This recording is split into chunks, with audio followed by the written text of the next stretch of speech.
What's up, everyone? I'm joined here again with Brandon Blaze this week because Jeff is actually going to be at AEW Collision tonight, which we might get to at the end. We'll see how much time we spend on Forbidden Door. But he's also going to be at Forbidden Door tomorrow, so he's going to get to see everything we're here talking about. Loki best. Insane! It's literally about to be one of the best shows I think I've ever seen. I don't even feel concerned that I'm saying that. Oh yeah, it's gonna be pretty good. I'm excited for it and ready. Yeah. So I hope it doesn't last too long though. Like I still got work the next day. Everyone keeps saying it's only gonna be 4 hours, so that'll end at 11 my time. That's not that bad. I can deal with that. Yeah, hopefully it don't go too late. We'll see. Sometimes But so right maybe now a few they've matches. counting no wait yeah counting the pre-show they have 11 matches, so 10 match main card. They could add more tonight. I think if they do, it might just be more pre-show though. I don't think they're adding any Yeah, more main card. It seems like everyone's really kind of booked for the main card at least. Anything they add, I could see more pre-show, but we'll see. We'll get right into it though. So the only pre-show match so far, which they might stick with, because the last 3 or 4 pay-per-views they've only done the one. It is the first round match for the Women's Owen Hart Cup tournament, and is Athena, the ROH Women's Champion, versus Billy Starks. So what do you think about that, Blaze? How much Billy Starks have you seen? just whatever I've seen in AEW. I've not seen watched anywhere else. Like in the Okay, yeah, I think she had that one match on Rampage against Jade. I feel like she well, I may have guess she's had seen one both. more Rampage match.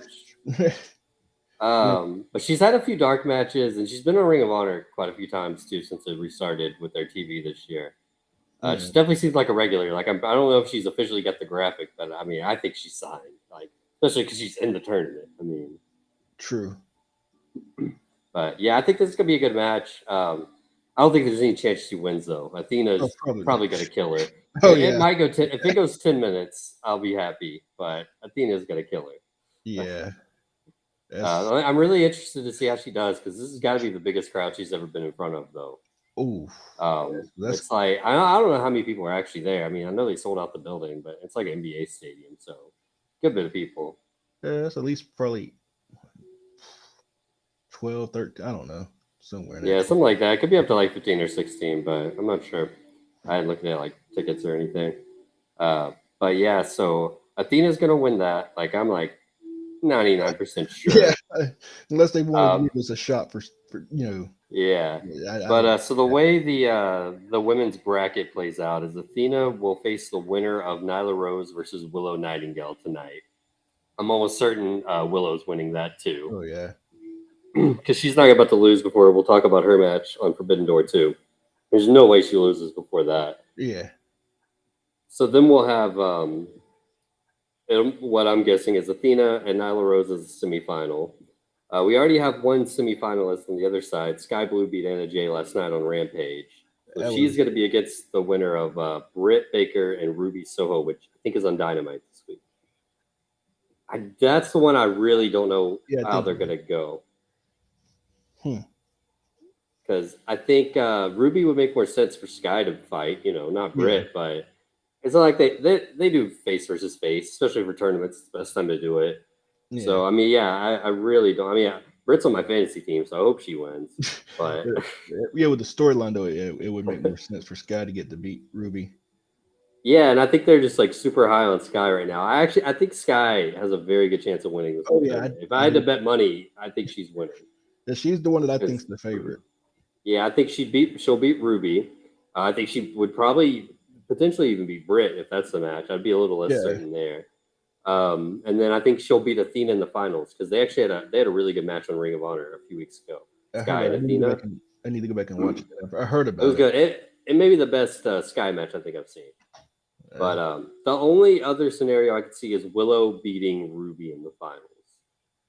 But I think Jeff said this yesterday in the chat. Like Willow doesn't need this though. She's already kind of has that New Japan Strong title. yes, Like true. it would benefit Sky a lot more to win. Oh yeah, Even though she did just lose to Tony too. That's kind of weird. But I think they just wanted to do that match in Chicago.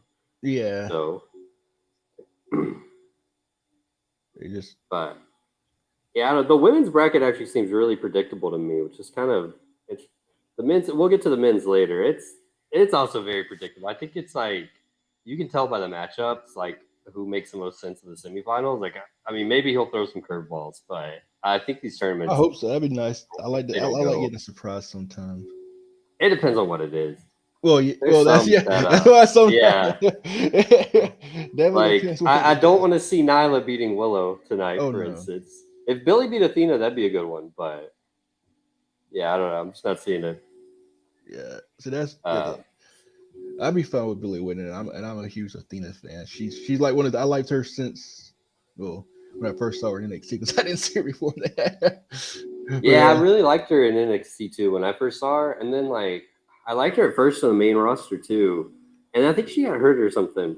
And when she yeah, came back after her injury, she went back like she was on the main roster for a little bit after that. She went back down to NXT. Man, I don't know what it was, but I yeah, was not feeling her at all. same. And like she was all right when she first came to AEW. I didn't really have anything against her, but since she turned heel and started working Ring of Honor, oh my god, like it's been insane. She's one of my favorite women's wrestlers going right now. And this, she's easily the best Ring of Honor women's champion in history. Like it's not a long history, so that's why I can say that with such confidence. But like easily, there's no close second. I need to Whoever beats her, it's gonna be like a big moment. this. And it could be Willow, it could be Sky, it could be Billy. Like all girls we've talked about, those are the three I've been saying for months. Like they could get any of those built up, and it would be a great. I'd be fine with all three. I mean, Let's hell. see. Let's see. Okay. So yeah, we'll start from the most recent matches, like as the most recently confirmed, just so we talk about the ones we didn't talk about last week for Forbidden Door.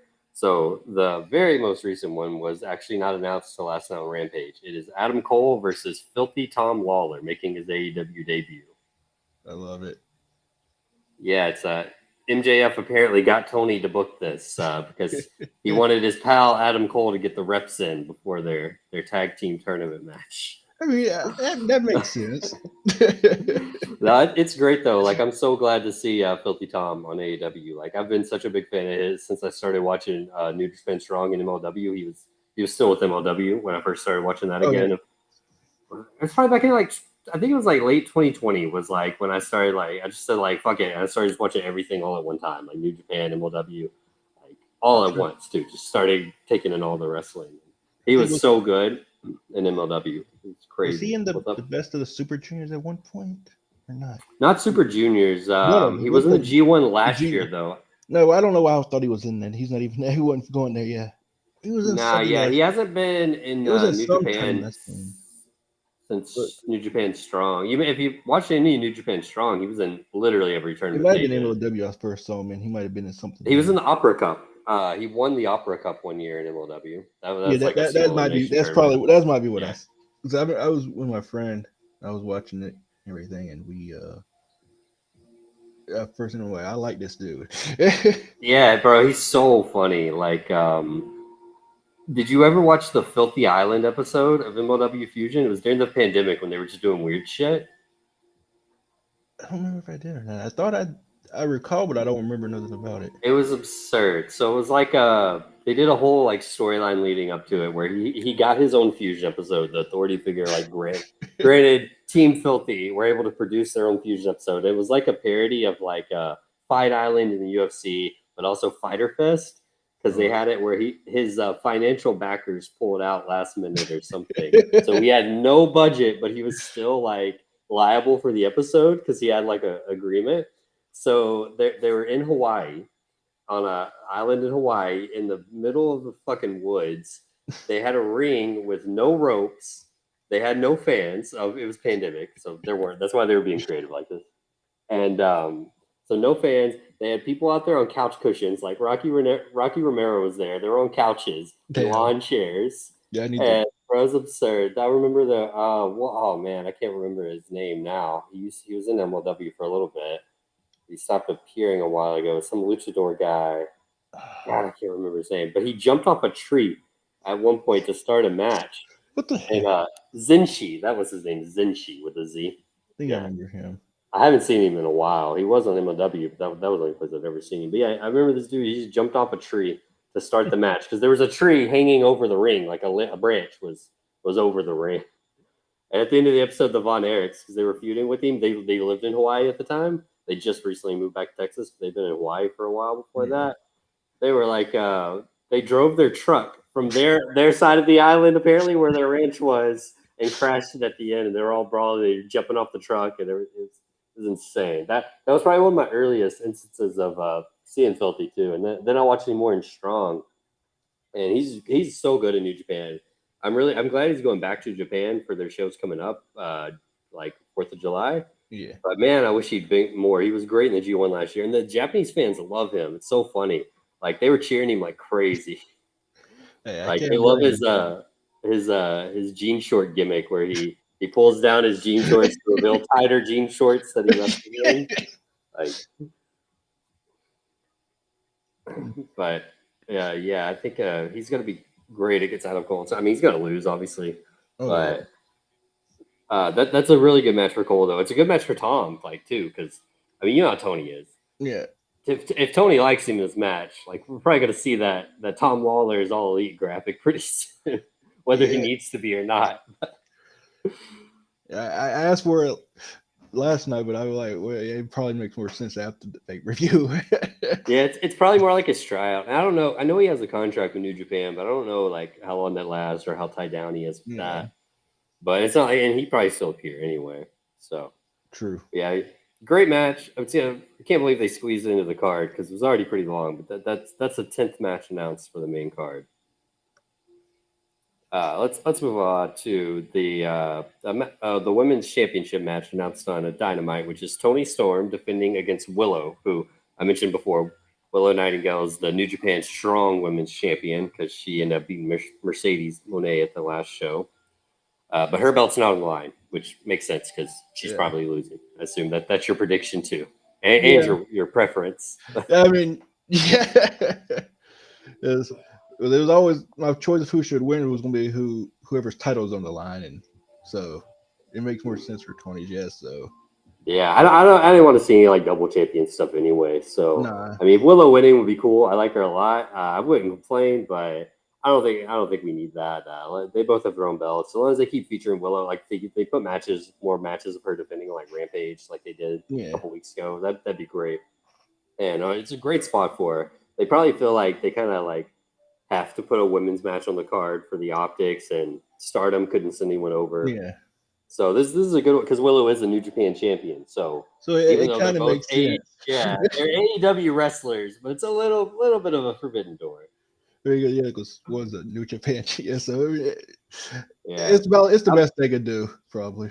Yeah, this was actually we talked about it last week. This was the match I wanted, like 100%. I said from the start, this was the one I wanted to see, and I listened to that Tony Khan media call yesterday that he did for this, and he was asked about Stardom, and he sounded really optimistic that they'd be able to get some workers from Stardom. He just said like this side didn't work because they booked a show the same day, like stuff unavoidable, but he sounded excited about it. So hopefully that does come. There's so many girls in Stardom I want to see, and I don't even watch very much. But what I've seen is enough.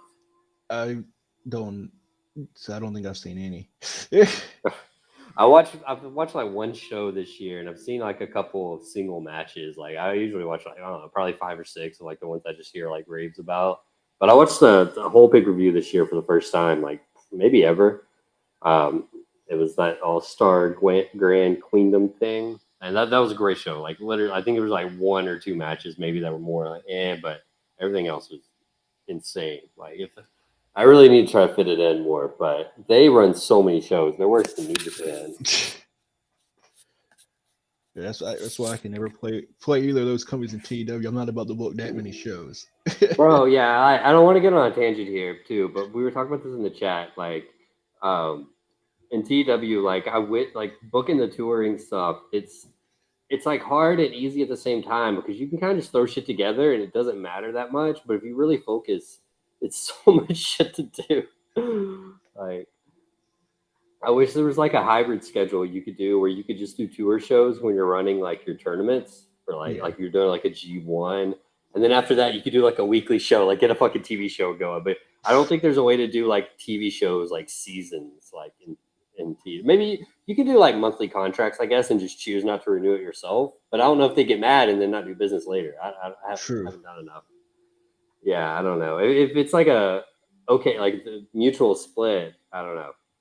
I might have to look into that. I've been playing it a little bit more, but I'm probably not gonna play it much anymore once Fight Forever comes out. Though I'm probably gonna spend a crazy amount of time on that because that's Monday, right? The video game. I I I, think it's. I thought I I set seen it to about. pre download. I think it's Monday morning, maybe Tuesday. I think that's when it starts. Then from what I seen, I thought it said that the early access was Thursday. I don't know. Nah, I thought the official on sale date was Wednesday because I remember thinking it was Dynamite, and I think if it's 2 day early access, that'd be Monday for sure. I hope it's Monday at least. Hopefully, because Like, yeah, because I'm gonna try to play as much as I can this week. Because I'm probably gonna be super busy next week. I'm But ready. yeah, we'll see how that goes. But So then, yeah, the game looks awesome. some of the Like, times I've seen, you can tell Kenny really had his hand in it with the fusion bro, gas he in the spent beginning way too part. much time putting in like Easter eggs, and some of the dialogue I see for the wrestlers, like, oh my god, so these jokes are gonna kill me. Yeah, I'm gonna have to I make like a that they video. have a good and bad version of the exploding Oh death match. yes, Like, I didn't. The first one I saw was like the good one with the big explosion, and I had yeah. no idea what the other one for like probably like a day or two after. Yeah, I seen the actual one earlier today. I seen the joke one a few days ago. Oh wow, so it was opposite of me. Yeah, That's funny. I seen the joke and it was like I was like, oh god, I'm like, oh, at least they make fun of herself. Yeah, the only thing I'm not sure of, like, I don't think I've seen a lot of in the previews, is the creative superstar mode, creative wrestler, whatever. Yeah. Guess they're not superstars in AEW, but Oh god, but I I love mean, I hope Call. it's really good because like a good call mode, like I'll spend forever on that stuff. Like Oh making guys I never even wrestle with, I just want to make them, like. sadly, sadly, I think I seen some where there's no logo stuff with it. But that's fine, I So guess. that I know that's gonna make a lot of people mad, but I never had the Yeah, patience to actually make logos. yeah, I don't With either. like 2K now, I'll download them, but there's no community creations. I heard too, which does Yeah, suck. that does But suck. I trust the AEW fan base to go the old school way of uploading the formulas for you to make it yourself. Oh god, I remember that. Bro, I used to print them out and everything. Like that's how I found my first wrestling forum. Was I Yeah, was searching for them, and they had a section on there where they just had a bunch posted and stuff. yeah, Like some people would upload their own. Like for instance, you could do like a Brandon Blaze one, and like people would upload their own like the EFED characters, and we would make them on our own systems. I think the only person I ever successfully like actually made that looked good was on 2000 on SmackDown Raw 2010. I made 50 Cent. Oh my god. Like it actually looked Um, real good. Like that's I the followed only. some formulas back in the day on like 2006, 2007, those SmackDown versus Raws. I did some on like Here Comes the Pain too, but those didn't turn out as good. But following the formulas, I can make them pretty good. And I think I made a Sting one time that looked pretty good. It took forever because I was putting all the face paint on, But Yeah, since he had face paint, I didn't have to really do anything with his face. So true. yeah, but that was okay. It looked like a good Sting, but I mostly just make like my original people. Like I make my Christopher McMichaels guy from like the Fed. I've been making him on games literally since like SmackDown vs. Raw 2006. Every game, and I got a few other like regular ones I'll kind of make sometimes. Like I can't think of any off the top of my head. It's been so long, but yeah. Well, so I might try to make some people from like the EFED on the site. Some of those characters. We'll Yeah, see, yeah. I but. might just take a picture of my thing and let you when I'm making it here. Like here, Yeah, oh my god. here's all Try the to mimic. information. Here's all the Yeah, like information you need. yeah, like I have seen some like clips of like the creative entrance, I think it is, and like arena. I think there's a creative arena, and it looks like they have good options there. And I know they have like probably have a crazy move set. Like every move you can fucking think of should be in the game. If not, they better release it as like free DLC. I'm hoping we get a 20 DLC at some point because I don't think she's in the game. So Yeah, you posted the roster. I don't remember though, I don't think her name was but on it. probably not. I think they kind of finalized the roster except for like some of like the bigger names like Yeah, early because they've been working on it for so long. But yeah, they definitely need, and I think I heard someone say this, like Andrew's area or something, maybe that there's definitely more DLC than what they announced. oh yeah, So there better be because that's kind of like I really like what they announced. It's like Hook, Danielson, FTR, Yeah. but definitely need more. Like, I don't want to just have to create people that are on the roster now and have been for months or That would years. And suck. Tony's been a year for Tony, right? Yeah, Yeah. because she was on Forbidden Door last year. She fought Because Thunder Rosa. wasn't her was her debut match like wasn't it an Owen Cup match, I think, too? Or not? Yeah, it could have been. She was in that tournament for sure. I remember. I know she debuted as like a mystery opponent, so that would seem right. Yeah. But yeah, I still think it's stupid. I know their DLC is like really soon after you can get them, but like, why the fuck is FTR not in the game day one? Yeah, they've They been were there for a tag while. team champions 2 years ago. Like, Right? They've been there a good while. So yeah, they yeah, should I have been in mean, of all the stuff Dax bitches about, he should have bitched about that more. But it. he said it was fine. I was like, yeah, come on, it's not. Like, Right? yeah, but I'm so glad Cody's still in the game though. That's just hilarious. And there's so much funny shit I can do with Cody. Because he had the same outfit that he got in 2K. Honestly, probably he has the same ring gear. Like, I mean, it's like I think his outfit in 2K. I think I remember seeing someone say, I never fact checked this either, but I think his 2K ring gear is actually one he hadn't worn in WWE yet when it came out. It was only one he wore in AEW. Yeah, I wouldn't. I know he wore it in there. I don't know if he's ever. I never fact checked if he wore it in WWE or not. I think he did after the game came out. Like, I think he did just a couple weeks ago or something. I heard someone talk about it because it was like specific gear he wore for like a pay-per-view match. That's why I think people noticed it. Honestly, let's move on with Forbidden Door, though. Yeah. Our next match is a four-way for the AEW International Championship. Orange Cassidy defends against New Japan's Zack Sabre Jr., Katsuyori Shibata, and then the JAS's Daniel Garcia. That one's a little bit hard to predict. I'm not as certain as the matches we've talked about so far, but I'd still say Orange Cassidy's probably retained. If anyone, I'm trying to think who, if the title did change hands, who would win it? Because Tony loves Shibata, but like, I don't think he's gonna win. Of them. Yeah, and so the thing with Garcia, I'd love to see him beat Orange Cassidy at some point. I'd rather be a singles match, but I'd take this too. But I think he's going to beat Shibata for the Ring of Honor Pure Championship. I didn't mention that when I was reading the match card, but Shibata is the Ring of Honor Pure Champion, and Zack Sabre Jr. is the New Japan Television Champion. So yeah, Garcia, like you said, is the only one without a title. But I think he'll beat Shibata next month at Death Before Dishonor. That seems almost certain. He may not win, but that's the match for sure. And I think he'll beat Shibata. Zach, I mean, I'd love Zach to win too, but why? Like, why would you put the belt on Zach? Like, he's great. He's awesome. It's not like I'd complain, but that just seems like a really weird thing. This doesn't seem like the moment to me for Orange Cassidy to lose. There's been a few we've had that he hasn't lost in, and this one doesn't feel right to me. True.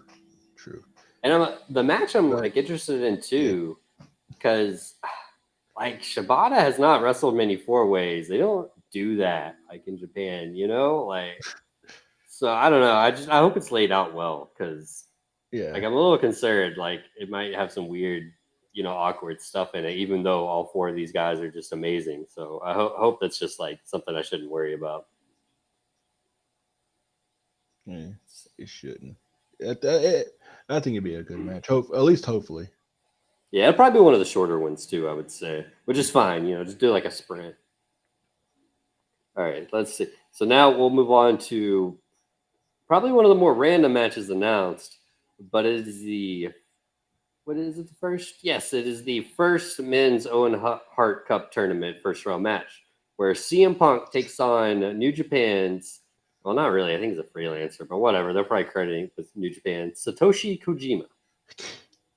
I think he's been wrestling in All Japan more often lately anyway, but yeah, whatever. Yeah. He's a legend. Keep that clip you posted the other day. Bro, yes. I've never seen that before too. You would think that's something I'd seen before, but God, I've never seen that. I have no idea what the actual context was. But supposedly, this is a match CM Punk has actually wanted for a while. Like, I know the rumor is that it's the backup because Kenta said no or whatever, or maybe Punk said no, depending on who you trust. I think most are saying Kenta did. Yeah, I've seen both stories. And I think there is actually a chance that there were never serious talks in the first place, and this may have always been the plan. That sounds more likely. Like I don't know. It's that's a whole weird situation. Like Kenta is too big of a troll. I can't rate anything. Like when he's generating this news himself, clearly on purpose, but I don't know what his goal is. But that's it's gonna be a good match. They're gonna hit each other like crazy. Kojima's gonna chop up Punk. Like it's probably not gonna be too long either. It's gonna be kind of like that Punk Eddie Kingston match, I think, but maybe not quite that physical because they don't hate each other that much. Yeah. Let's look at the men's Owen Hart Cup tournament bracket though while we're there. So this first match is Punk Kojima. The rest of the 3 first round matches are actually all taking place on the same episode of Collision. So that's like way different from the women's. Yeah. It airs July 1st. What is it? That's next Saturday. So, but the first one, and this is the winner of this would face CM Punk. I'm just going to go ahead and call that in the semifinals. Yeah. It is Samoa Joe versus Roderick Strong. Freaking Ring of Honor dream match right there. Like insane booking. That's going to be a good one. Joe wins, obviously, I think, because Joe versus Punk has been obvious too. But what's weird to me is they're doing that in the semifinals. Yeah, you would think that'd be the finals if they wanted to do it. Yeah. So, but from there, though, Punk's probably beating Joe. We'll talk about finals when we get there, but I'm just going to go ahead and throw my prediction out there. Punk's probably winning this. I genuinely can't see anyone else. Like at all. If Jay White was in it, I'd love for that to be a finals, but he's not. Yeah. And Jay White, I could see winning, but yeah, I can't see Punk losing any of these guys this soon back. But let's read the rest. So the other side of the bracket is Dustin Rhodes versus Powerhouse Hobbs. I like Dustin in the tournament because he has some history with Owen and stuff. He fought Owen, he wrestled with him. Yeah. He was, there in the Attitude Era. Even, I mean, sadly at the end too. I'm pretty sure I remember him on the tribute show, pretty broken up about it. He was. I don't know how close they actually were, but I remember those clips from that tribute show. So I like that he's in the tournament. They had the connection last year, like kind of loosely with Jeff Hardy, because Jeff Hardy had fought Owen before, so that was kind of a cool connection too. But this is a better one, I would say. But he's against Powerhouse Hobbs, so I mean he's gonna die. Yeah.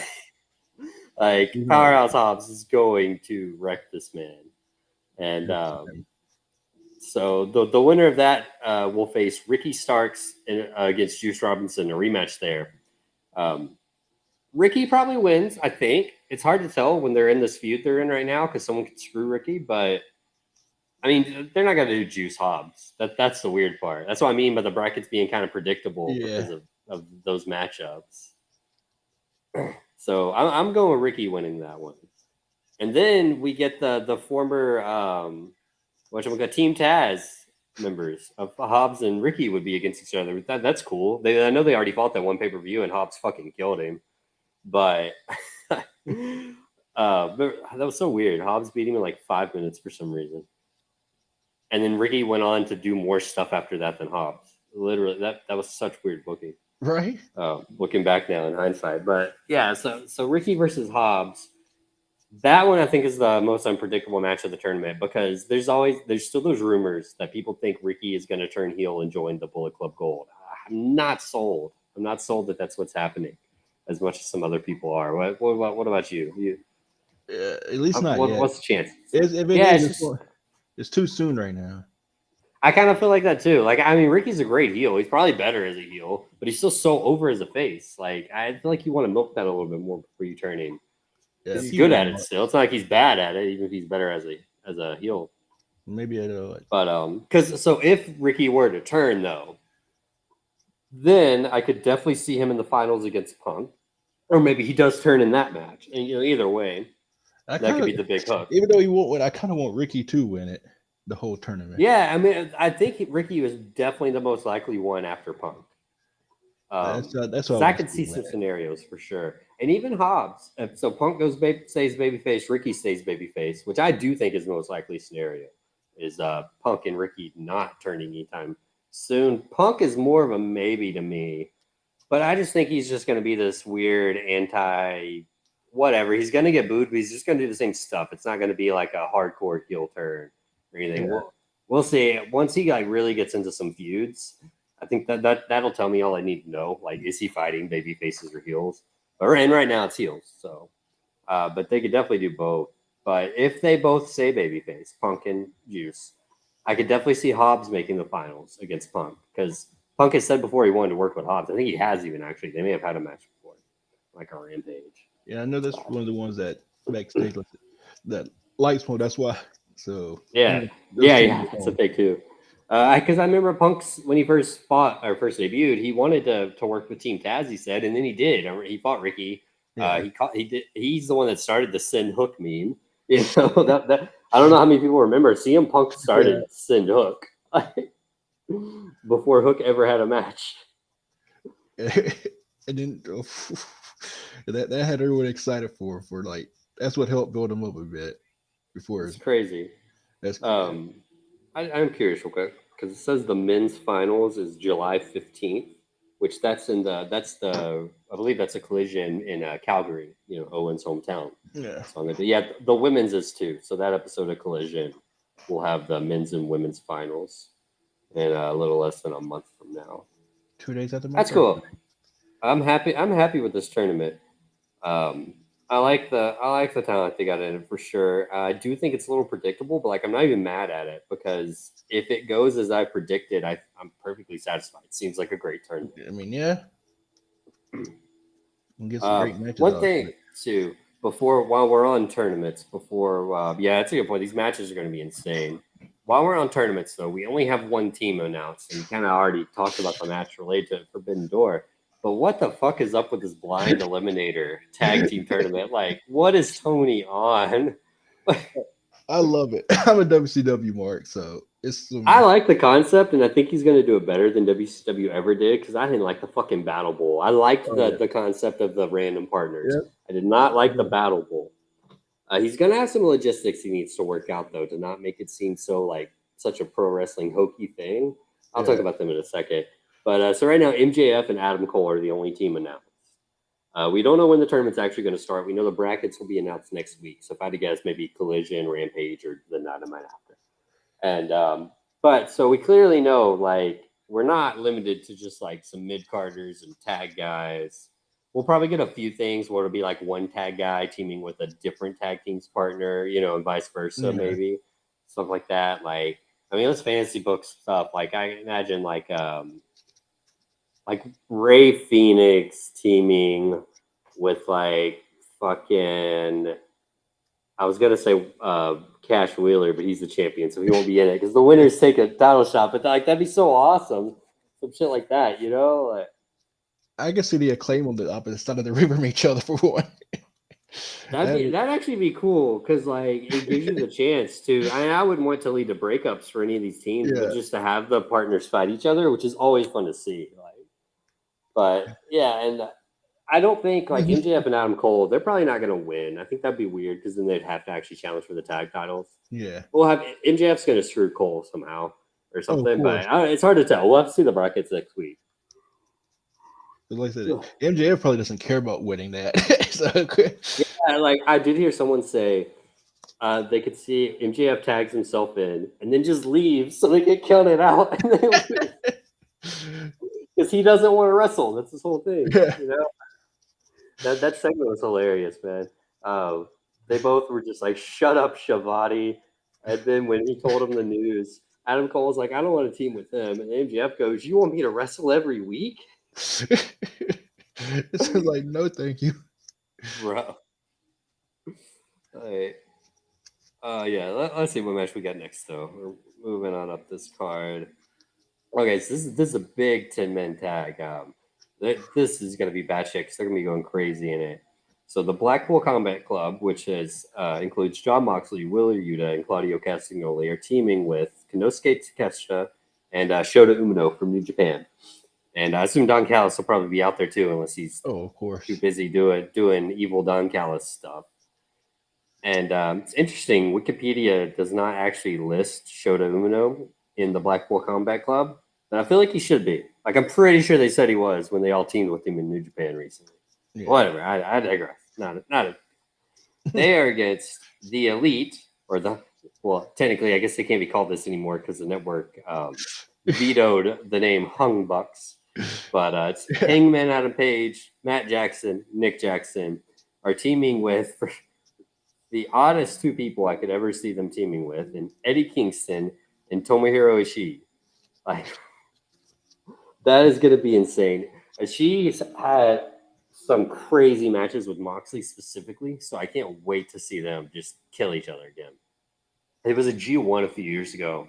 It was not one I watched live, so I want to say it was probably like 2018 or 2019. Because I went back and watched the match like maybe last year because I heard it was so good. But it was Ishii versus Moxley, bro. It's insane. They just hit each other. So they just hit each other and hit each other for like 8 minutes. Like it's crazy. But I don't think I have a prediction for this match because for one, I don't think it matters who wins. The feud's going to continue the same direction either way. You could go. Maybe Wheeler Yuta gets another pin, like he did to continue his weird winning streak of pinning top talent. Maybe he pins Eddie or some shit. I hope not, but yeah, I don't know. Shooter could take the pin. This is how I predict New Japan. By the way, they'll do these big multi-man tag teams, and I just start looking at names, and I'm like, oh, he could take the pin, or he could take the pin, because you just know some guys are not getting pinned. Yeah. And I mean, other than like a quick roll up, I don't think they're gonna let. I mean, either of the Bucks, I guess, could get pinned. But they're not letting Hangman get pinned. Oh no. Eddie probably not, unless it's like a thing where he loses his cool because of Claudio. That's another story we should talk about though. Is there's like multiple stories in the match. You got Eddie versus Claudio, Eddie and Moxley like not really wanting to fight each other, but they're just on opposite sides. And I mean, it's not they will fight each other. We've seen that. Not against it. They had a blood feud 3 years ago. Like, so I imagine they're gonna come to blows. They're just gonna be mad at each other for making them do this or something. Right. And then you got Takeshita turning on the Elite, like he's in there. How is he gonna, because he's not really part of the BCC, but he's just aligned with Callis. And if Callis even gets involved, it's a lot of stuff that they could go with this one. I think it's gonna be a batshit like 12 or 13-minute 10-man tag. Just let everyone get their shit in. Oh, of course, you got to. Well, I think the Bucks and Hangman and all them win. If I had to predict, that's who I think might actually win it. Yeah, I don't. Let me see. I'm gonna pull up betting odds for this card real quick. We'll talk about the last match we have to talk about before we'll get to the ones we had last week, and then I'll read them off. So let's see. That match is Les Suzuki Gods, Chris Jericho, Sammy Guevara, and Minoru Suzuki. Les Suzuki Gods. I have to repeat that. Against Sting, Darby Allin, and opponent to be decided, who I think we know already, but let's not spoil it. Just it'll be announced on Collision, but AEW did basically spoil who the partner is themselves. Yeah. I'm happy with it. That's all I'll say. I'm happy with it. And the match is gonna be good. That's definitely gonna be an interesting match. I kind of hope Suzuki just beats Jericho again, though. Like I'm pretty sure he did that last year when they teamed. He ended up attacking him after the match. Yeah. I'm hoping. I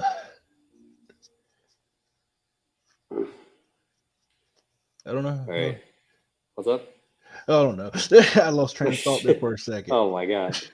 No, so I got the betting odds pulled up because I'm just curious what they are. So for Athena versus Billy Starks, they got Athena huge favorite. She's minus 800.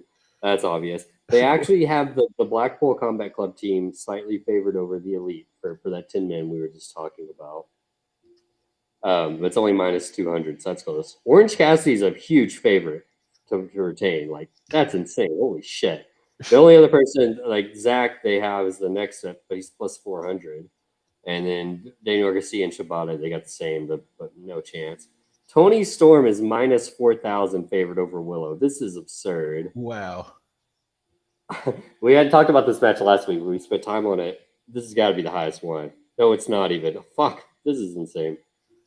MJF is a minus 10,000 Jeez. favorite against Hiroshi Tanahashi. That means, like, if you bet, so Hiroshi Tanahashi is a plus 1,100 favorite. So if you bet $100 on Tanahashi, you would win $1,100. That's insane. I mean, he's not Right. winning. Oh my god! Imagine if he wins by DQ or something. Right. It's funny too because it sounds so callous, but he's right. Meltzer, when he talks about these betting odds, sometimes he'll see some that are just insane because they should be. Like, there's literally no chance this champion's losing to this person. You know, like Yeah. like Rhea versus Zelina or something like Oh yeah. at Puerto Rico pay per view was one. But like, you don't want to hope for this, but it's almost worth it just to put a little money on the one that's such a big underdog because, like, I mean, what the fuck if they get hurt and they have to do an audible and it's like a count out or something, you know, Yeah. like Mercedes versus Willow. Willow was, I mean, they probably didn't even have betting odds for that because it was a New Japan show, but Willow was not Oh yeah. favored. She couldn't have been, and she wasn't supposed to win, but They had to change she up. did, and you'd win your bet. It doesn't matter how it happened. You'd win your bet that way. So that's kind of how, like, I don't know, Tanahashi and stuff. This one's interesting. Will Ospreay is actually favored against Kenny. I hate the order of these matches. Why is it in the middle? I can see it because I think because Osprey, I don't know, that way they can take the title back to Japan easier. Well, he's my prediction too. Yeah. Like, I would predict it, so I guess I shouldn't be that surprised. I wouldn't expect. I thought betting would favor Kenny still. Yeah. This is another terrible one. Sonata is also, that's the same odds for Sonata versus Jack Perry as it was for MJF Tanahashi, minus 10,000 for Sonata retaining. Okada's actually a decent favorite against Danielson. That's an interesting one. Oh yeah. He's minus 550. Cole's a pretty big favorite against Tom Lawler, minus 5,000. So, and then Punk is the same odds as the two title matches against Kojima. They already have Cole versus Lawler odds up too. I guess it was spoiled on Dynamite. Yeah. They don't care about spoilers, so that's probably why it's already here. Let's see. But yeah, I mean, I don't think we really need to touch on those other four matches. Nothing's really changed as of this week, I think, since we talked last week. The only thing I'm unsure of is how much Callis is going to get involved with the Kenny Ospreay match. Because I still feel like Ospreay might turn him down, or maybe he'll use him for the help to win. Yeah. But I feel like Ospreay's not actually going to side with Don for some reason. I know they definitely want us to think that. I can see where he does it at. But he's going to get mega heat in Canada. He's been running down the whole fucking country. It's crazy because he actually gets cheered pretty much everywhere else. He's a face in Japan at this point. But it's going to be crazy.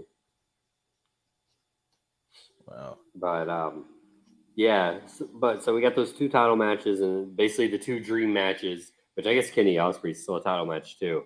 But man, it's gonna be tough to see this pay-per-view go in 4 hours. Yeah, and that's what some of those matches gonna last a good while. Like, you imagine Okada, Danielson, and Ospreay Omega are both going close to 30 minutes, if not over that. Oh, of course. The other two big title matches, the AEW and the IWGP, I could see them being shorter. I wouldn't be opposed, you know. But I mean, even then, like, gosh, so much stuff. It's gonna be a crazy show.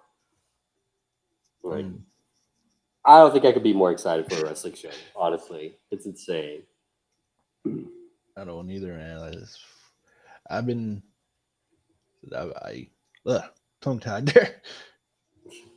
But I enjoyed last year's, and this one looks like it's going to actually be better than last year's Forbidden Door. Yeah, I mean, last year's was so good. It like definitely overperformed too, even though like I did have high expectations too. But it was very injury plagued. It fucked everything. We still better get the Danielson Sabre match at some point. Oh, we better. I would. If they wouldn't have booked him against Okada, I'd be so mad that they didn't do it. Right? They had to just bring out Okada instead. So I'm like, get a passport for that. Yeah. Yeah, like I was like, fuck. Okay, that's better. But let's piggyback off Forbidden Door though and talk about a Collision tonight because there's definitely some implications. We already yeah. talked about that. Nyla Rose gets Willow Nightingale in the Owen Hart Cup tournament. That'd be the second first round match for the women's there. And winner will face probably Athena after she beats Billy at Forbidden Door. Well, I keep saying that. Watch me be wrong. But also tonight, this is one of the craziest matches Tony has booked. Swerve Strickland is against Hiroshi Tanahashi on a random Saturday night. Like, what the fuck? Yeah. I wonder what they're gonna do though, because you gotta imagine like the Mogul Embassy might be involved, and like who's gonna save Tanahashi? He's not really like in an angle right now where anyone would have. Maybe Adam Cole. I don't know. Like weird, but My only thing I can see is someone that Swerve was feuding with, maybe like Keith Lee and. Yeah, Keith Lee could come out. Who he's had beef with someone else too recently. Fuck, why can't I remember? He's been beefing with a lot of people, honestly. Like, That's like someone he didn't pissed off. I could see. yeah, Nick Wayne's not 18 yet, so he probably can't make the trip. But they got their match set for that Dynamite the day after he turns 18 or whatever. Well, yeah, but we should actually talk about the main event, or what I assume is probably the main event of a Collision. It's an insane 8-man tag. So it's CM Punk, FTR, and Ricky Starks against Bullet Club Gold, which I guess the Ass Boys are officially in it now as of Wednesday. So I don't know if they've like gotten the colors yet or anything, but yeah. So we got Jay White, Juice Robinson, and the Guns. Did you see on their entrance Wednesday when Austin Gunn did the freaking like finger gun stuff and he spit out his water at the same time? I didn't notice it live, but that was awesome. I saw clips on Twitter after. I think I did. Yeah, I noticed that. I noticed that. Dude's hilarious. Like, that'll be a good match though. I kind of wonder if we get any like real storyline developments, or if it's more like last week where just have a good match. Take us home, pull up Forbidden Door. Be cool. Yeah. Yeah, I can see them if they probably will start their stories like probably right after Forbidden Door. Just right now, just get to Forbidden Door and then start building stories of Yeah. Maybe Kojima somehow like shows up as a stare down with Punk. That'd be pretty cool. Oh, something. Have at least have something after the match this way. That'd be nice. Yeah. Some kind of like. And who knows? They could open with this and they could close with Swerve Tanahashi. Like, yeah, because I can't say I'd be that surprised. But Tony's crazy sometimes in his opening matches. So yeah, CM Punk might want an early night's sleep before he gets chopped to death tomorrow. Yeah. Damn, you good? Yeah. Good. Let's see. What else is tonight? You got Brody King versus Andrade El Idolo. Like that's a good ass match. So he's definitely all in on this House of Black feud. Oh yeah. Which means he's gonna need some friends. And I don't know who's going to use his other friends that he had. I think they're still healed, so they can't. I don't know. That would make sense. They are. It's really interesting because he was so over as a babyface last week. Like, which Chicago's like big on luchas. They always have been. Like, so that's always a thing in Chicago. But so I don't know. Maybe it won't be. But he was playing it up like he was the babyface. Like it seemed by design. And I'd love for him to still be with those guys though, with Roosh and like Jericho, and I guess Preston can come on too. But even if they are faces though, I like the pairing, and I like Jose the assistant. I need more Jose on my TV. This dude's hilarious. Yes. Did you see him bitching out Meltzer this week on Twitter? Basically, wrecking him. Yes. He was like, he asked Roosh. He was like, "How are your visa issues, my friend?" And Roosh is like, "Never, haven't had any. Been in America for months now." And then he tags Meltzer. Oh, yeah, that was great. God. And then I saw someone like commented, they were like 5-star dirt sheet reporting Jose, and then he was like, "Nah, I'm modest, 2.5. I didn't actually do that much work." Lucky guy. Yeah. Like, let's see, we get. I think there's one more match tonight, which I assume it's a squash because they don't list his opponent. But Powerhouse Hobbs will be in action. Yeah. It's good. I need those fantasy points. That'll be his first match on Collision, so that'll be fun to see. He's still with the QTV people for now, which we talk about on Rampage. Fucking Johnny TV is now with QTV, That name. bruh. I can't. Can they at least call him Johnny Television? That sounds okay. That's a little bit better, but yeah. God, I'm so glad he's doing that shit though. I think that's a good fit for him. QTV kind of it's a little bit more star power with QTV, and Yeah. honestly, he's better at that kind of comedy stuff anyway. Oh yeah, he's good at that for sure. That's basically he was doing some just outlandish like comedy stuff in MLW basically too, recently. So yeah, it's been going good. Let's see. Well, and then there's 3 separate segments announced. I mean, some of these could just be pre-tapes. Who knows? Well, who knows if they're actually in the ring or not? But it says we'll hear from Miro, so that'll be nice. Actual promo. Yeah. See, maybe he'll set some goals. Maybe he'll be after a title or something. God, I hope he takes that TNT title. Well, moving on to that, it says Christian Cage addresses the TNT title. It I love specifically it. says he addresses the TNT title. What the fuck does that mean? And then it says we'll also learn Darby and Sting's partner for Forbidden Door, which again will not spoil. Yeah. But That's, Jeff posted in that thread. I don't know, did you see his spoiler? Yeah. They spoiled it at the meet and greet. I was like, okay.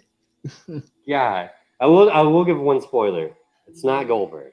Oh, I'm glad. I wanted it to be Goldberg. I was like, no, thank you. That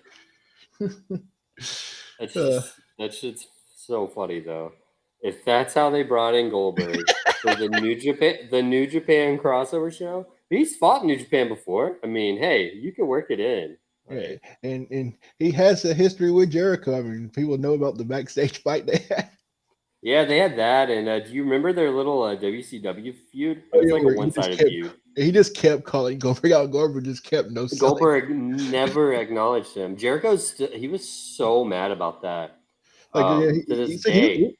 He said he would have got squashed. He's like, I don't care. He wanted to do a squash match on pay-per-view. Yeah. And because he thought it would actually draw, and who knows, maybe it would have been okay because it's not like just off the top of my head, this was during the feud too. Goldberg did not have a match at Fall Brawl in 1998, which is one of the most god-awful pay-per-views of all time. That's why it's vivid in my memory, sadly. He did not have a match. Chris Jericho called him out, and they brought out like a little person version of Goldberg, and that was the match. But like, you could have fucking done it. Goldberg wasn't even there. He wasn't booked. Why couldn't you have had him squash Jericho on that freaking show? Like, right? It was hilarious though. I mean, Jericho. This was the best part of the show, except for there was a Perry Saturn Raven match that was pretty cool.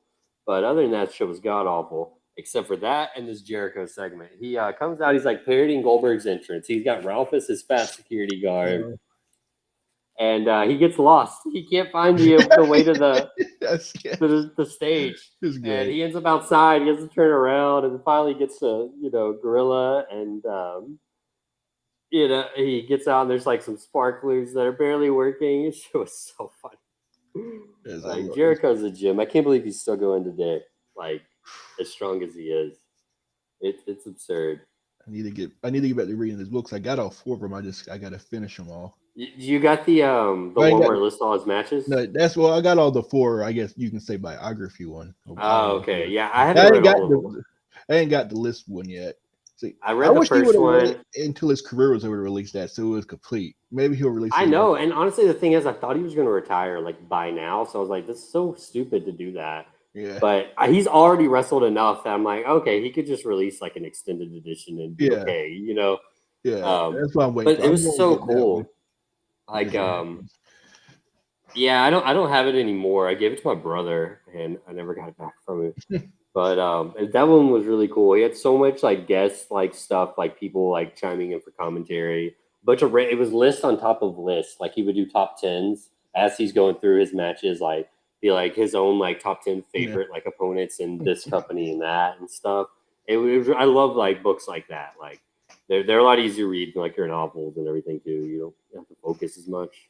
And have you ever seen read any of his other books, like the first one? Because he actually loosely kind of mentioned that book in his first. Yeah, I remember that. That's the only one I have read. Is the first one he did. and that was a great book. Like it's probably one of my favorite wrestling books I have Yeah. read. I've read it okay amount, but yeah, he mentioned that he was keeping track of it. And it's like I listened to an interview he did before, like a big long like podcast interview Yeah. before that list book came out, and when he was talking about it, he basically said like when he got into it, he was like the wrestling. He was like he was a pretty nerdy guy, you know. He liked his record keeping Yeah. more or less, and he was appalled to find out that wrestlers didn't keep track of their matches. And it's not like there was a cage match or anything. You had Yeah. your observer, but even that was very limited with results. It was great for results, but you were still limited to just what people would send in. You know, Exactly. like Dave didn't do. It's not like Dave doesn't do research for. I mean, he doesn't have to anymore with the internet. But back then, he wasn't doing research to get these results. He just had sources, you know, like readers would Yeah. send them and everything, and that's why it was such a big compilation of so much stuff. Um, but and Jericho loved that stuff, like, and so he said from day one, he's like, I'm Yeah. gonna keep track of all my matches. Everything. He said it also. That's how he knows it's bullshit when people say like, I've wrestled 5,000 matches, blah blah. Like he's been at this for so Yeah. long. Yeah, he had a couple hiatuses and stuff, but man, he wrestled a lot in the '90s, and Oh yeah. like he's not even close to anything like that. Right. Yeah, crazy. You'd have to pretty much be Uh, wrestling all the time to. I what's don't know, up? that you'd have to be. I don't know. There might be some stuff that if you're on the independent scene your whole career, you might because you wrestling like every damn day of the week almost. Yeah, and with him too, he was wrestling like Canada at first. I remember him saying he would do weekends, pretty much that, and they'd do like Sunday, maybe some Monday shows. And then he went to Mexico though, and man, that was all the time. In Japan too, they just tour like it'd be like 6 days out of the week on a tour and stuff. Like in Japan, it's crazy the schedule they keep. Yeah, that's ridiculous. And even WWE's was really bad for a lot of its time too. Like Oh yeah, like he was on there. the road like crazy with their house show schedule and stuff. True. That was bad. Speaking of WWE though, we can move on to that. Was there anything from like Rampage or Dynamite you specifically like vividly want to talk about before you move on to WWE, like that we didn't cover with the pay per view? Trying to think. This one. Both were really good shows, I think. But I think the most of the noteworthy stuff we kind of covered for the pay per view and Collision. Yeah. Most of yeah. Yeah, Well, okay, we can move on to WWE, and but I still have this betting site pulled up. So let's look at Money in the Bank odds, what they oh have yeah, so yes. far. So for the men's Money in the Bank, your favorite is LA Knight. I lost it. Hold on. Okay, there we go. It collapsed. Your favorite's LA Knight at minus 200. He's the only one that's in the minus odds. And fucking already, Logan Paul is second at plus 115. I was hoping his odds would be more. So I was like, shit, I gotta find a way to get And somebody to bet on him. I think oh Logan my Paul's god. winning. I don't want it to happen, but I Well, think Logan so Paul's does winning. Vegas apparently, or betonline.com is what I'm on. And then Damian Priest is also plus 150, and after it's a big drop off out of that. So those are your three favorites. That's pretty much what we said last week, except for we didn't know about Logan at the time. But Right. that LA Knight and LA Knight is still the favorite though. So they're confident in Logan, but not that confident. That's interesting. I mean, he's over, so it'll give the fans what they wanted if LA Knight won. Like, I Yeah. can't deny that he's over. Yeah, it's then we got Shinsuke and Santos Escobar tied at plus 200, and Ricochet and Butcher tied at plus 2,500. Yeah, they ain't winning.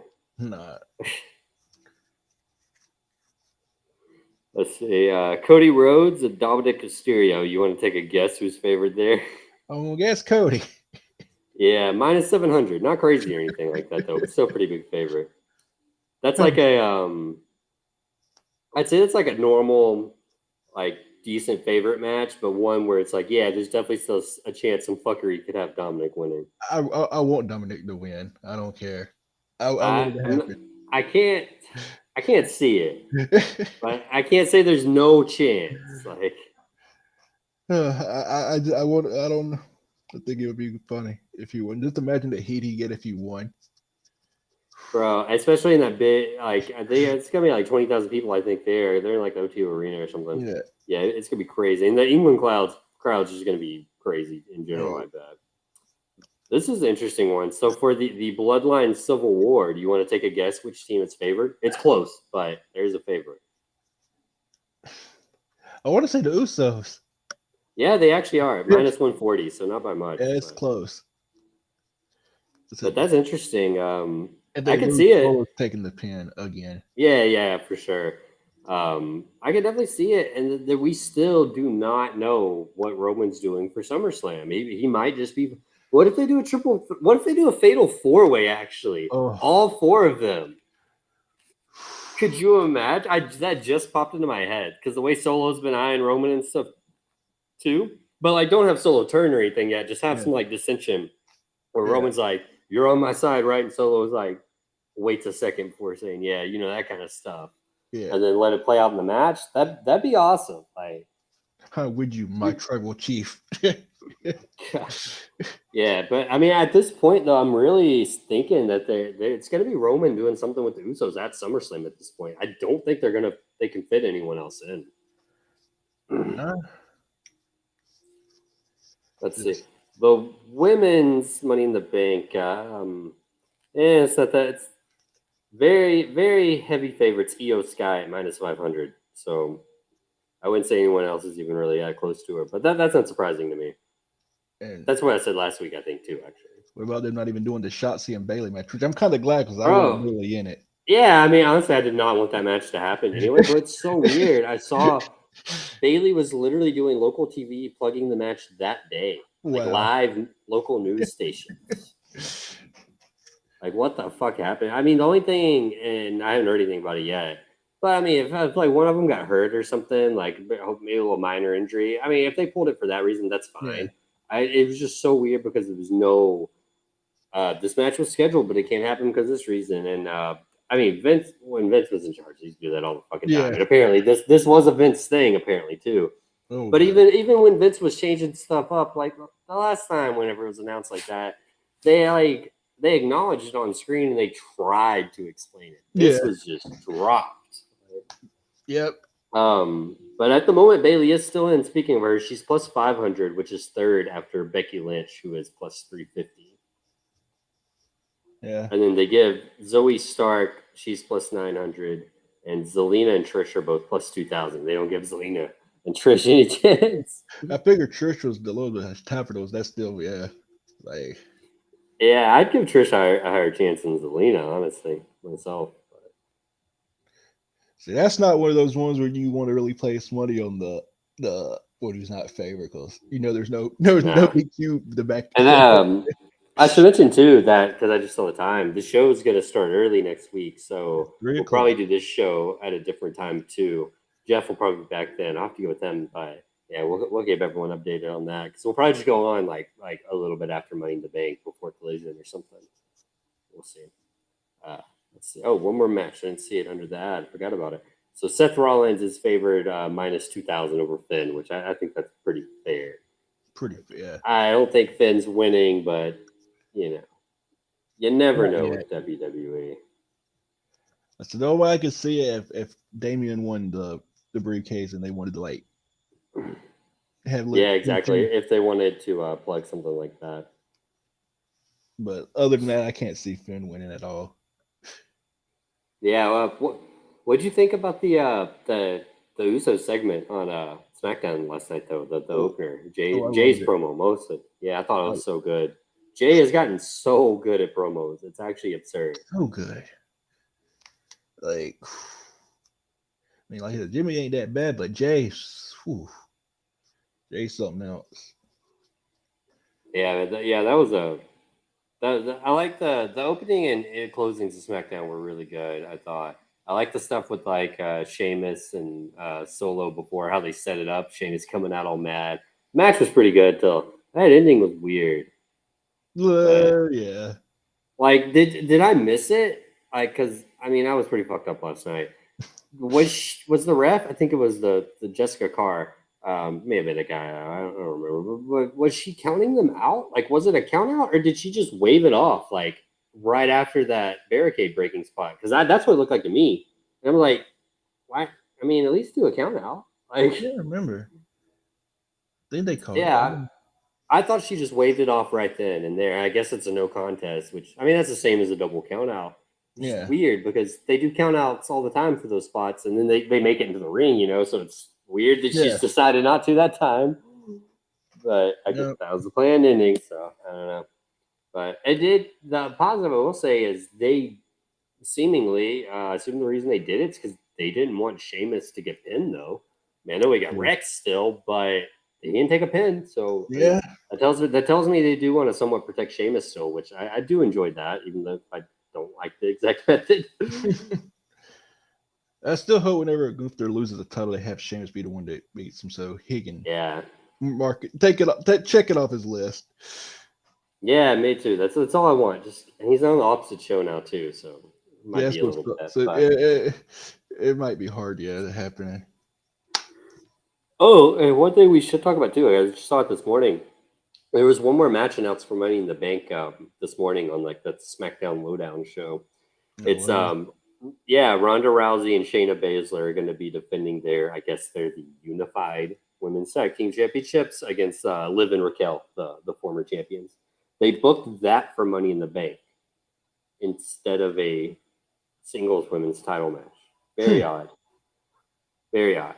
Not a bad match. I mean, I don't really care. I mean, as far as women's tag feuds, that one's that's solid for that. I don't really have much negative to say about it. Very weird that they didn't do the Asuka versus Charlotte match though. Because we'll talk about so next week on SmackDown, Roman returns, by the way. So those are always highlights. I believe they said Logan Paul is also going to be in the show. I guess hyping up Money in the Bank. Easily in the Grayson Waller effect. Yo, fuck yeah, I forgot about that. That is going to be obnoxious. Yes. But and then they have two big title matches that they're doing since they're in London, but I guess they just didn't think they fit on the pay-per-view. Is Asuka versus Charlotte Flair. And Bianca said she's going to be at ringside for that, so I'm sure there's going to be some fuckery about there. And then Kevin Owens and Sami Zayn are defending the tag team titles against Pretty Deadly in London, which I'm super excited. I thought that was on the pay-per-view when they first announced it. I was really disappointed when I saw it. Which is a great SmackDown match. That just means SmackDown's going to be awesome next week. So I shouldn't complain about that because I think the pay-per-view looks good anyway. But so we get a good SmackDown and good Money in the Bank. Hopefully a good Collision too. That'll be the Collision with all those Owen Hart tournament matches. So it'll be a good weekend next week. Oh, for sure. I'm ready for. I just enjoy. Y'all give me good wrestling watch. I'm gonna enjoy it. Yeah, I think there might be a UFC pay-per-view next weekend too at night. Do some shit all Saturday, watching some real and some fake fighting. And you'll have me watching the Chicago Street Race. Oh yeah. So you were talking about that before you went on air. It's still insane to me. Right. Let's see. Like I said, we actually got a little bit of time. We can get to some other companies like Impact and maybe some New Japan stuff. Is there anything else you wanted to touch on from WWE? I was trying to think. I can't remember anything super eventful happening on Raw this week. I remember enjoying the show and then seeing the next day that a bunch of people fucking hated it though. I was like, fuck, I thought it was a good show. Yeah, I'm trying.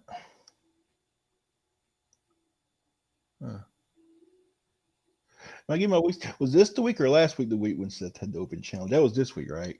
He did the open challenge, but Finn just beat the fuck out of him. And then you had that awesome Ciampa return. That's what we should talk about. Oh the yeah, Ciampa return was amazing. I can't wait to see what he does going forward. Me trying to make excuses for why the Miz didn't call him. Bro, I'm so glad they kept that continuity though. Like I hate when WWE drops that shit. Same. Like, and he has his old theme song back too, which is so much better. Oh, for 100%. So glad to hear it. He'll probably just have something to do with. He'll probably start teaming back up with Gargano. I hope that'd be awesome. I want to see them against KO and Sammy. Like, just give me all that PWG nonsense. That'd be a good match. Yeah. Did you watch NXT this week, by the way? Yeah, with yeah, the yeah, Braun and the Seth match. yeah. Because I tuned in for that match and the Wesley Tyler Bates match. That's Oh, like that fucking match. Ali, God, it was funny. Like I was dying laughing at Ali, but I do want them to run back that singles match at some point. oh yeah, Normal. that was great. But I really like the Brian Seth match. It's did you see the rating though? That's fucking insane. I did not expect it to Yeah, be like built up that that high. match peaked at like 900 something thousand. What It was was it? 950 for that 950. exact match. Yeah, that's Hey, like insane for NXT. you can't say Seth Rollins doesn't draw. Yeah, I guess not. Like that's like the easiest confirmation I've seen, in a while. Where you can't chalk it because I'm pretty sure they didn't have any like big sports competition the week before too. So it's not like the Yeah, week before they had playoffs and this week they didn't kind of thing. Like, yeah, it's crazy. I was like, well, like, but it was a great match. I enjoyed it. Yeah, me too. I And they give have it. the Baron Corbin versus Carmelo Hayes is on Gold Rush Week 2. I'm actually pretty excited for that match this coming Tuesday. If Carmelo didn't just win, I'd be very confident that Bruh, Corbin was winning. But I still kind of think if Corbin might win. if Corbin wins, I'm gonna be furious. But I don't think he will, and I think I'm gonna really like the match, so I'm excited. Because Uh, I liked Corbin's promo on NXT this Tuesday too. oh Like yeah, it was good. he did stumble his words a little, and I was like, fuck, this ain't gonna be good. But yeah, he kind of, I mean, he was just doing like typical like stuff I normally wouldn't like do promos because it's kind of played out like, oh, I make more money than you kind of thing. But man, he delivered it. Like when he finished, he said he go home to his hot wife, his Porsche, big up all that stuff, usual stuff. And he was like, "I'm gonna sit outside in my yard, smoke a cigar, and I'm gonna say today was a good day. I lost it." Yeah, remember after the money thing, we both made the Seth Rollins joke about how Yeah, like, Seth will never live that down. But like, and it's so funny because him and Osprey are cool with each other now too. yeah, And he apologized for it like pretty soon after. So I don't even hold it against Steve, but yeah. he'll never live that down. He was like, "Let's compare bank accounts, bro." It's like, well, Seth really started big time, man. Like all of a sudden, and he was a baby face too. That what was that's he thinking? that's what's crazy. I think they turned him heel not long after that because the fans turned on him a little bit If before it he actually did it. wasn't for his booking being so stupid, I would 100% think fans turned on him for that.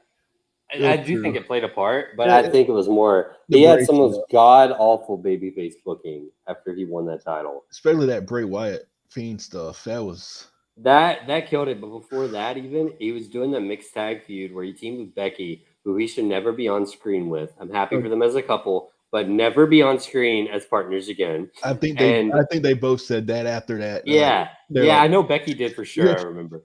yeah. And Baron Corbin and Lacey fucking Evans. I actually liked Lacey at the time, but God, that feud was so bad. They ended up And dating on but what Becky. just a really funny tidbit from the feud I remember is they had the stipulation where neither of them could challenge for the titles again if they lost, and then they Yeah, lost. And then there was a local show kind of near me at the time, so they were advertising it on the local commercials, and they were advertising Seth defending against Baron Corbin right after he had that stipulation. I'm like, I know this is a house show. Come on, guys. You got to stick with your kayfabe for the live audience at least. right. Yeah, man. Crazy. I miss going to live events. Those are fun. Yeah, I haven't bought tickets yet. Still might, but I probably will. There's a Wrestling Revolver show. They're making their Texas debut, July 8th on a Saturday. I'll probably end up going to that. It's gonna be the first show I went to since AEW in December. There hasn't been a lot coming here lately. I guess they spammed it when COVID first, Yeah. when Texas first opened up everything Oh after yeah, COVID. they went to Texas all the time. Yeah. Yeah, like I stopped going to shows that I almost certainly would have because I'm like, bro, I've spent a lot of money and I'm kind of burnt out. Like, but yeah, so I'm going to that one. I'm kind of excited. I was looking up the card yesterday. One of my coworkers might go too, and we were looking at it at work, and they announced like Alex Shelley's on the card. I can't remember who's wrestling, but I know Alex Shelley was there. It's like Ali Catch was there. Sammy Callahan's there. It's his company. This is some good indie talent, some TNA talent or Impact talent, whatever. So yeah, I'm excited. There'll be some people I hadn't seen before. Some I've seen before too. Like I hope I get to talk to Ali Catch again. She's always fucking hilarious. No, I remember. that I before Shelley has to defend the title against oh, when's the Slammiversary? Is that after that? Give me 1 second. It is July 15th. It is Would it, actually also on this betting odds fight on this betting odds site, and it has the date. That would be after. so I wonder if Shelley will have the title with him because I know sometimes they I take hope it. so. That'd be cool. Yeah, I'm yeah, still they do so happy sometimes. he Sometimes won. they don't. Bro, yeah, I'm so happy about that. Let's talk about Impact because on the site they have Slammiversary odds for the first 3 matches announced so far. So Alex Shelley is actually favored against Nick Aldis at the moment. I That's why think Aldis is winning. I I do want Shelley too, to win.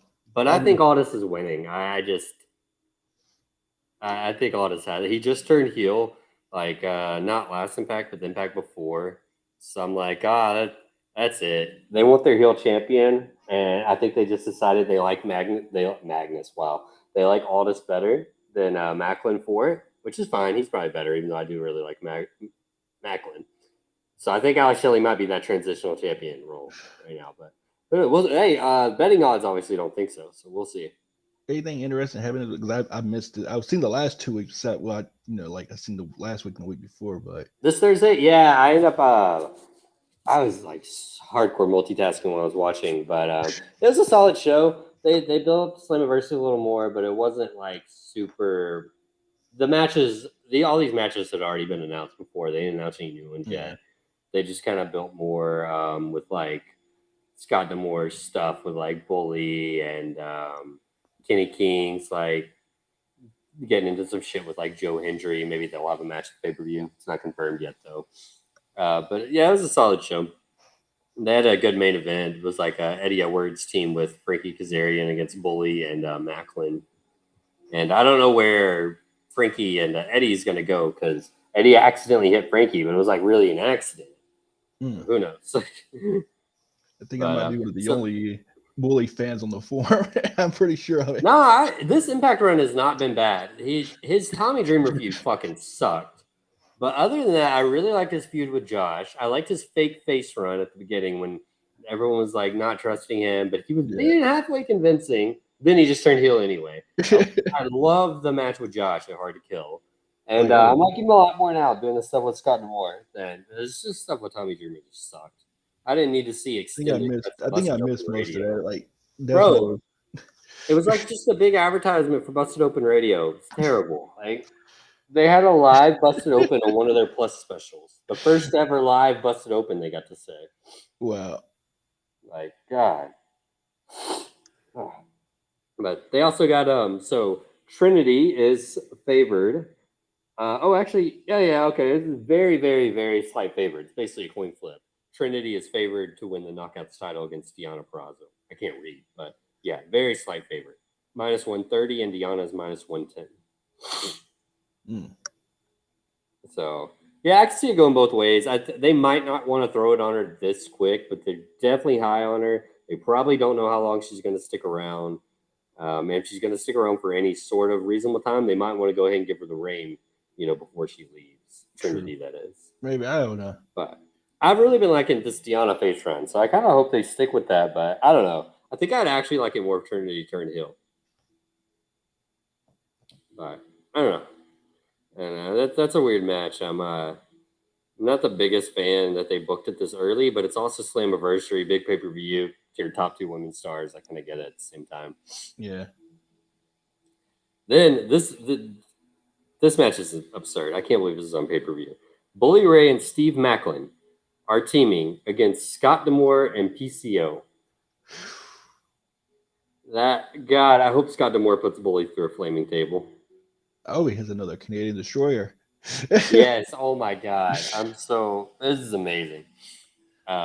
Realistically, Macklin should probably get the pin here or something, but I want Scott to get his revenge. I don't care. I'll be fine with it. Yeah.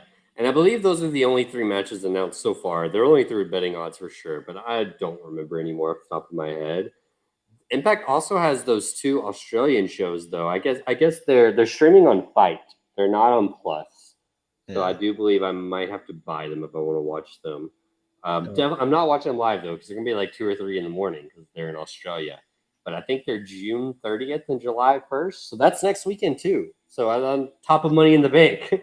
There's the Australian Impact shows. I might can watch the June 30th. But I don't know if I'm gonna watch the goes. Yeah, I got to go to it's bed. So I like can wake up before the afternoon for Money in the Bank. So yeah, and so I don't remember much of the card off the top of my head because I don't think they're putting together some good matches, but I don't think it's like super storyline based. Like I think Shelly's defending against Macklin again in a rematch, and like Macklin's already booked for Slammiversary, so you've kind of spoiled that he's not winning.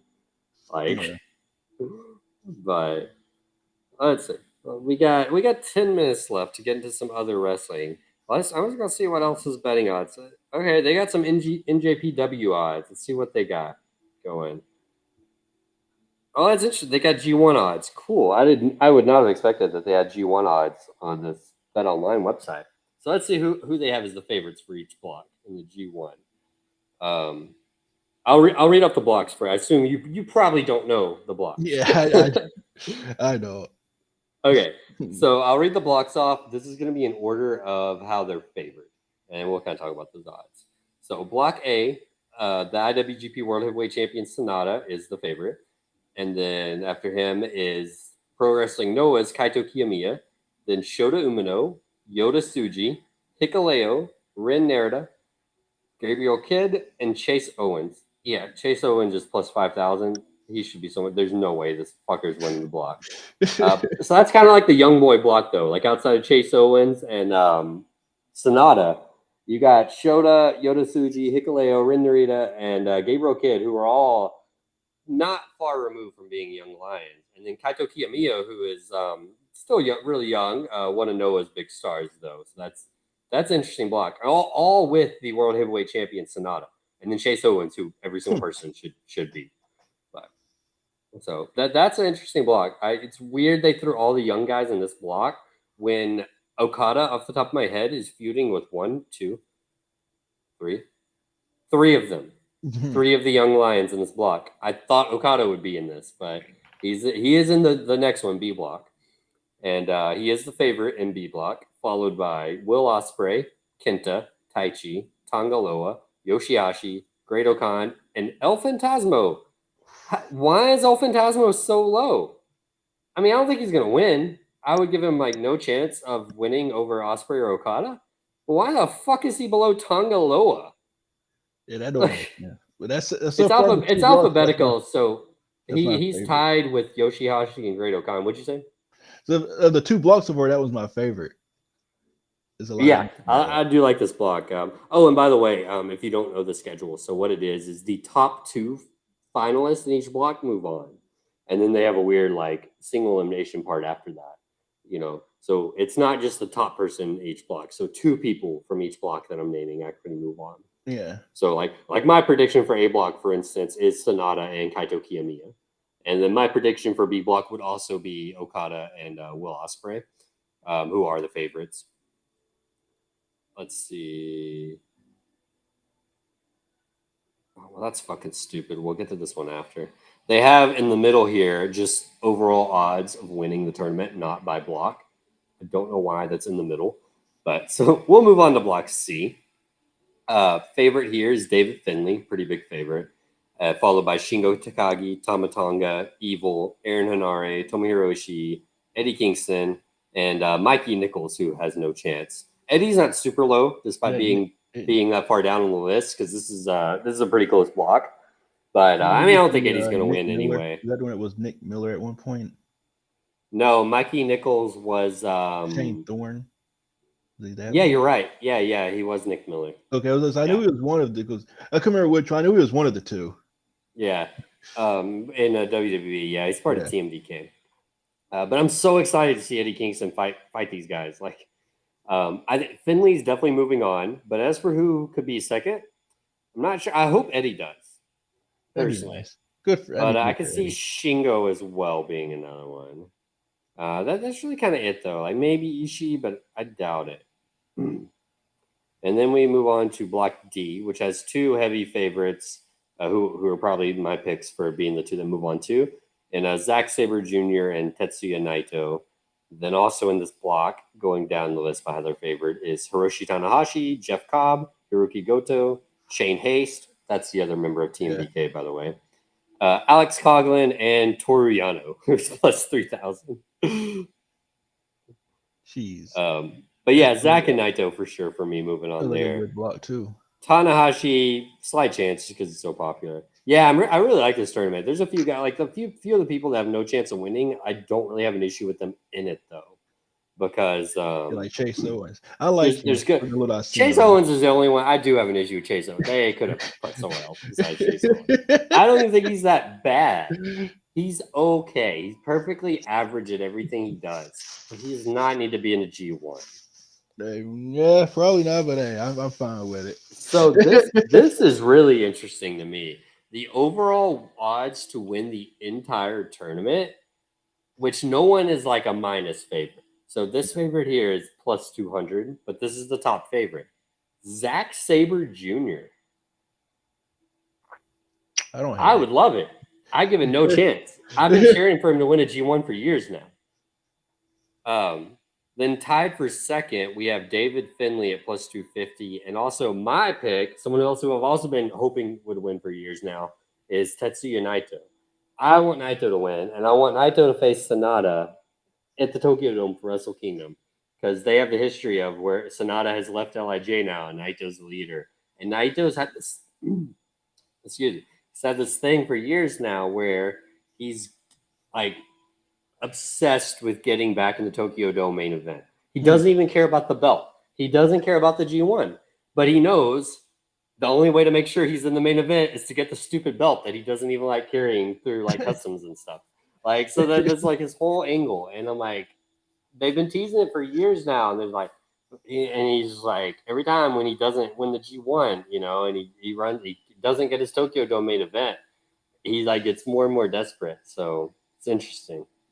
Some other names here, let's see, like favorite are Okada, Sonata, Osprey, Tanahashi, Cobb, Kiyomiya are in there.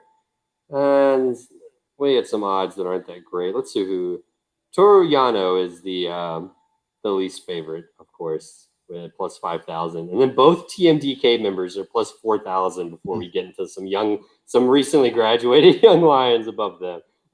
I don't mind TMDK in the tournament, Shane Hayes to Mikey Nichols, because I'm a fan and they're good, and I think they'll have really good matches. And you need those guys that can just take some losses. Like they're not gonna get a lot of points, but good for them to be in it, you know? Right, good form. I'm happy with it. I like both guys from the bit I've seen of them. So yeah, they've been good since reuniting after they both got released from WWE. Nichols was released earlier. I think he asked for it, and Shane Haste or Shane Thorne. I think it's Haste now. He had his run as Slapjack. We don't talk about Slapjack. Oh my god!